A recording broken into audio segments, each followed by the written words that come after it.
Welcome to Madame Raven's. This way to the library. She's been expecting you.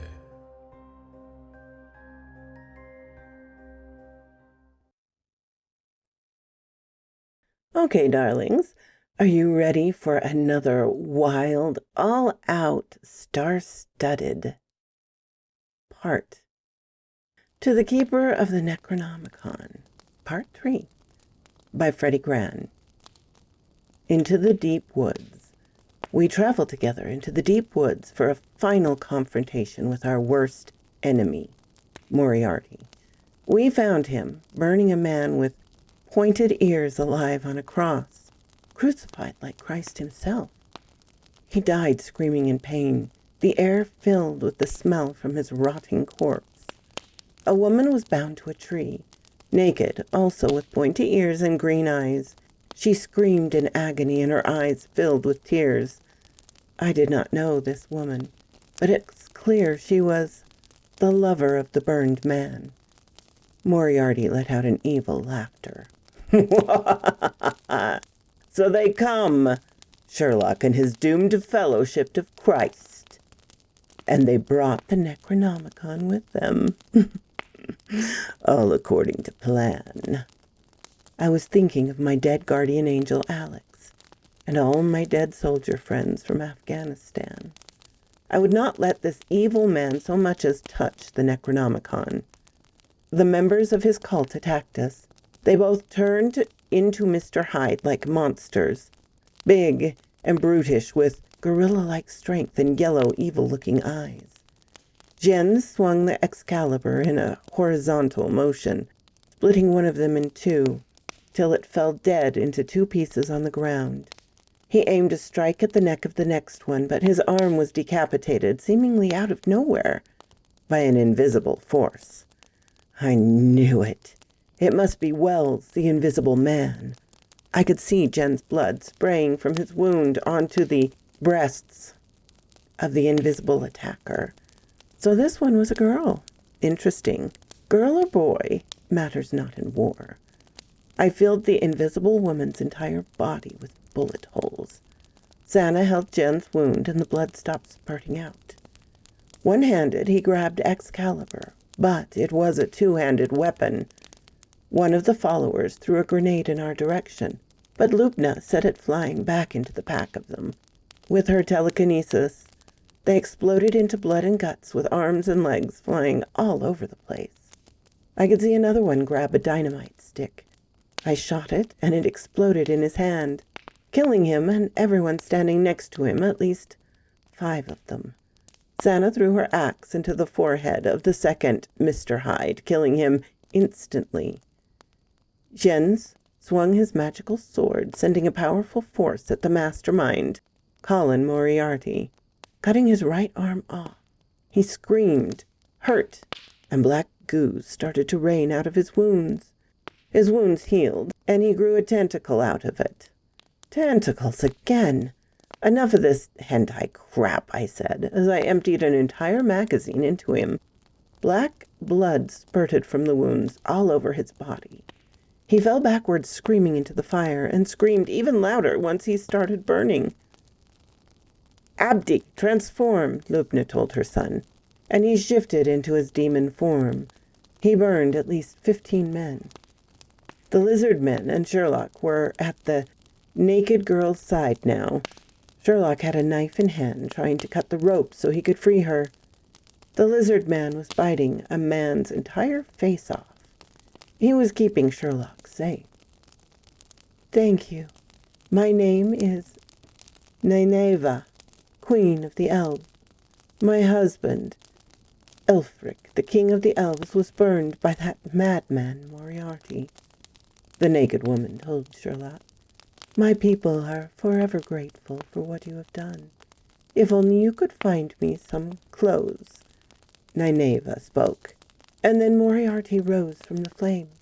His body still burning. Now he was covered in eyes all over his body, on his arms and legs, neck, back, on his stomach. He had one big red eye looking straight at me, and the Book of the Dead. Kill! With one word, the mastermind commanded death, and he would get it. The tree woke up alive, grabbed Sherlock with its arms, made of branches. He struggled to get loose, but to no avail. Jens swung his sword at the abomination of a man. Moriarty grew tentacles out of his open mouth. Oh, it was a disgusting sight. The tentacles wrapped around Jens' only good arm, holding the Excalibur sword. Sherlock took out his lighter and lit the evil tree beard made out of leaves on fire and let it go. One of the monster who had once been Moriarty's tentacles grabbed a spear and gutted Jens with it. It is the spear of destiny. The same one who pierced Christ on the cross has now killed his last descendant. And Sherlock, do you smell that? The through grew chestnuts. Our one weakness, your nut allergy. The world's smartest detective killed by a simple nut allergy. The tentacled Cyclopsian monster began its mad laughter. It seems he had outsmarted us all. Sherlock lay dying on the ground, having trouble breathing. Santa had taken her helmet off and was mourning Jens at his side. Final fight. Sherlock was gone. He'd died a painful death trying to breathe, the inside of his throat swollen up. Jens, the blood of Christ, was dead too. Abdi, in his demon form, were burning the mastermind's followers left and right. They all died burning and screaming in pain, running around, setting fire to each other. The Elf Queen escaped and got dressed. Jens' guardian angel appeared to still be mourning at his side. The lizard men were biting the head of one of the mastermind's soldiers and swallowing it whole. I was headshotting foe after foe, Lubna guiding my bullets straight into their enemies' brains with her telekinesis. The battlefield was filled with blood and guts, brain matter and corpses. Seemingly out of nowhere, an invisible dagger struck the tentacle monster right into its big chest eye. It screamed in pain. It grabbed Wells, the invisible man, with its tentacles and tore him limb from limb with his head last. So he had been on our side all along.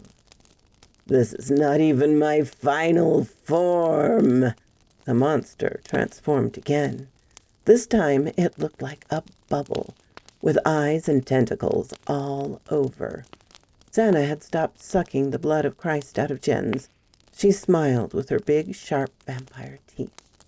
She grew one white wing because she was half angel still, and another dark bat-like wing because she was now half vampire. She was all 100% killing machine. She grabbed the spear of destiny in one hand and the Excalibur in her other. Sucking the blood of Christ out of Jens must have given her the power to wield the mythical blade. She pierced the Yog-Sothoth-looking monster right into its main big eye with the spear of destiny. The same spear that had pierced Christ's body now pierced the eye of this abomination, and she began to cut off all tentacles with the Excalibur, dual-wielding two legendary weapons at once. I guess Van Helsing most had bitten her and given her vampiric powers. I also guess this was the secret my father spoke of. She went at it for a good while, hurting the monster. "Finish him," Lupna told her demonic son. Balefire. With one final, immensely powerful fire attack, the monster burned and died once and for all. Let's go, team. We must go to the genius so he can get us to Atlantis, the sunken city. We must keep the necronomicon safe once and for all. I told my team, Lubna, the Arab beauty, her son Abdi, transformed into his human form, a small boy. The elf queen, Nivea, now fully dressed, garbed a sword from the corpse of her burned lover, Elfric, the elf king. Chameleon, the lizard man, shape-shifted into human form. Santa put her helmet on again so that the sunlight world would not burn her half-angel, half-vampire face. Sherlock, Jens, the blood of Christ, and Wells, the invisible man, were all dead. But we had no time to mourn the loss of our friends. We had to get going. To Atlantis, the sunken city. We went further into the woods, and all of a sudden the Elf Queen's blade began glowing green. The blade of my dead lover, the Elf King, is glowing. It is signaling that enemy forces are near. Oh no, not again. We'd barely had time to rest or mourn the loss of our dead friends, Jens, Wells, and Sherlock, I spoke. Don't worry. The elves are children of the forest. When I sing my song, the trees and nature will help us. Our stories are intertwined. For the moment, keeper of the necronomicon. But I must soon climb the world tree, Yggdrasil, back to my own realm of the elves. She began singing, a song of nature's life and our enemy's death. Me and Chameleon, the lizard man from the Illuminati, gunned down the enemy forces that were approaching. Trolls and ogres, werewolves and wendigos. Xana was violently attacking, swinging the Excalibur sword, decapitating many a foe and the spear of destiny, piercing and gutting others. Lubna threw daggers, and with her telekinetic ability guided them into the eyes and brains of enemies. Her son Abdi transformed into his demon form and sent fireballs the size of soccer balls at the enemies, burning them to death. And so, Nevea, the Elf Queen, finished singing her song. Rocks and trees came to life and fought for our side. They gave us plenty of time to escape. We ran and found Yggdrasil, the world tree. The Elf Queen climbed it and went back to her realm. We traveled for another day, living off the mushrooms and berries of the forest. Chameleon pointed us to a cave, unseen by human eyes, but his reptilian eyes could spot it. Inside were many of his kind, the Illuminati, the secret society of lizard people. Crap, I never thought the tinfoil hats like Alex Jones would be right. Yet here we were. We all stood around a giant nuke. They told me that they needed the necronomicon to wake Cthulhu, the squid-faced eldritch god. Even before the first man was born, the reptilians of the Illuminati had fought the cephalids, a race of humanoid creatures with beards made out of tentacles, the spitting image of the great Cthulhu himself. This was a lot of info to take in. I began to ponder my decision. They wanted to wake the beast so they could nuke him. I was not sure if I liked this plan. I told Lobna my worries via telepathy, projecting my thoughts into her brain without it on listeners. The Illuminati served us a royal dinner of seafood, shrimp, fish, and of course octopus and squid. The sea dwellers must die so the reptilian overlords of Illuminati may live. May we long feed on their flesh. Hail the Illuminati. Hail Snakebeard. Hail old Yig, the elder snake. Hail the King Kaiju. Hail the old snakes of great Kush Empire. Hail the reptilian overlords. Hail great Merlin. Hail the snake of Midgard, and every reptile. Merlin? There was a name I recognized finally. So he knew about these reptilian shapeshifters. Did he trust them? Did he know about this plan? Why had he not told me about a secret society of lizard men? One thing I was sure I could no longer trust him, the bearded wizard. The reptilian king was sitting on a throne made of gold, drinking out of a cup he claimed to be the Holy Grail. After much drinking and eating, we finally went to rest at night. My father's ghost woke me in the middle of the night. I knew what I had to do. I woke my team with telepathic abilities. Everyone except Chameleon, of course. Forget that lizard man. I stole Holy Grail and programmed the nuke to go off. The Necronomicon had a sleeping spell guaranteed to keep the lizards sleeping for 24 hours. I got to the nuke and programmed to go off in 7 hours. They would still be sleeping, but we would be so far from here. that the nuclear blast wouldn't harm us. A team walked and kept walking until we came to the house of the genius. We knocked on the door, and a Bigfoot, or Sasquatch you may call him, opened the door. "Oh, you're finally here to get to the sunken city of Atlantis, where mermaids and fishmen live," the Bigfoot asked me. I could tell he was the genius. No one told me that the genius would be a big hairy ape, but nothing could surprise me at this point. Inside, 7 dwarves were working on a submarine, the Nautilus, who once the great Captain Nemo had piloted on his adventures under the sea. This, too, did not surprise me. I looked out the windows, and in the distance I could see a great mushroom cloud. I had successfully eliminated the Illuminati to the lost city of Atlantis. We ate and slept. On the next day, the Nautilus was ready to take us to the lost city of Atlantis. The genius Bigfoot piloted the great submarine Nautilus. We went deep under the sea, deeper than any other submarine could dive and take humankind. We torpedoed great white sharks on our way there. We saw the sunken city under a glass dome, keeping the flow of water and any predator sea life out. We went full speed ahead.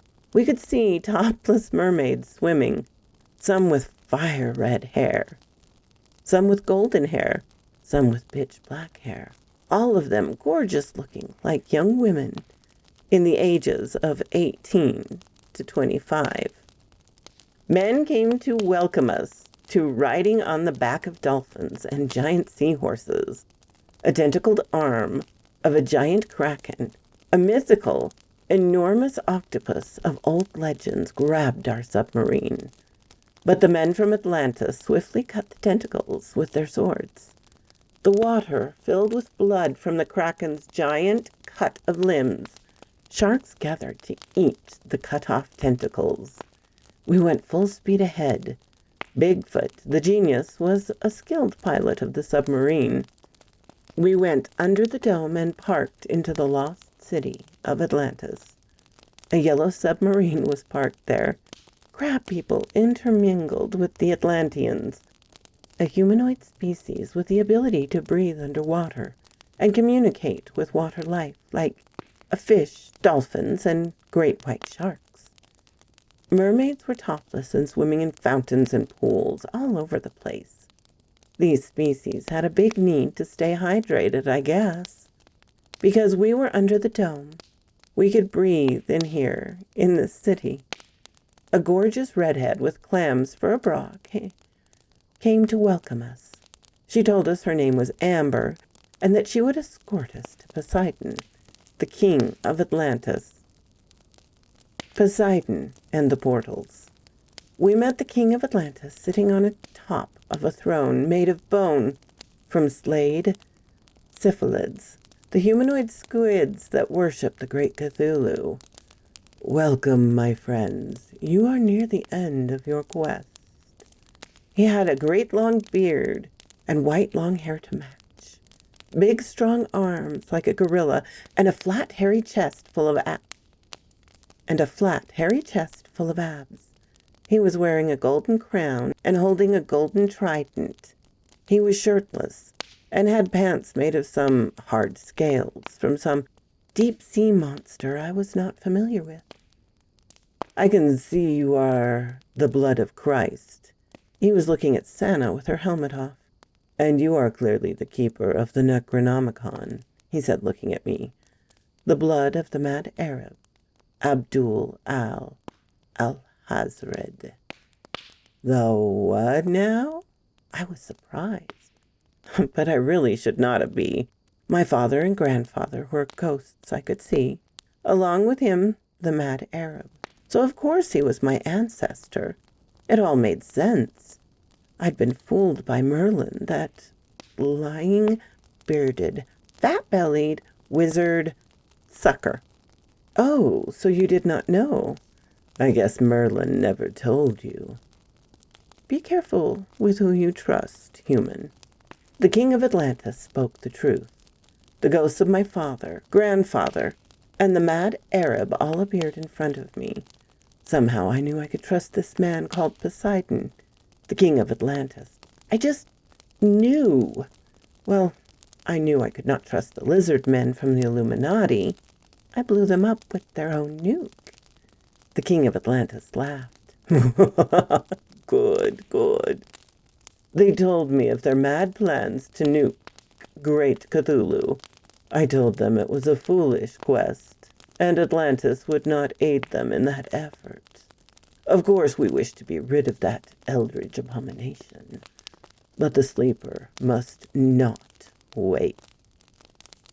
Dune reference. No nuke could stop him, believe you me. It would end the world. It must remain sleeping in its stone home in Riley forever and always. The king stepped down from his throne and pulled the throne to the side. This doorway will take you to the house that does not exist. You must remain there and keep the necronomicon safe forever and always. It is a house no evil can enter, so the book will be protected always. There is no safe way to destroy the book. If there was a way, it would have been destroyed long ago. The door had the number 24 written on it. You must wait, and the door will open in 24 hours. You must travel there tomorrow. Let's enjoy a great meal with good food and drinks, and sirens singing and mermaids dancing. Sounds good to me, I said. And it did sound good. We enjoyed a great feast, and at night I went to bed. Lubna checked on her son, Abdi, and later she joined me in bed. The next day I woke up, alone, with the necronomicon gone. So quoth this raven. If somebody wants to make a list of all the possible references so far. Oh, fun, fun, fun. I hope you enjoyed it, my darlings. I have some things going on right now that are very good. Nevertheless, I don't know how it's going to affect my recording schedule. But if I need to do a live stream to make up for it, I can do that. We'll see what happens. Have a simply splendid Thursday, darlings.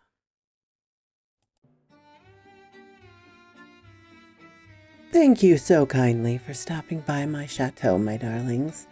It does mean so much to me.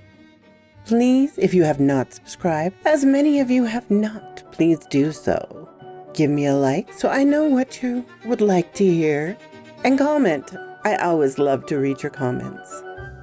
And special thanks to my Patreon and membership supporters. Ciao, darlings.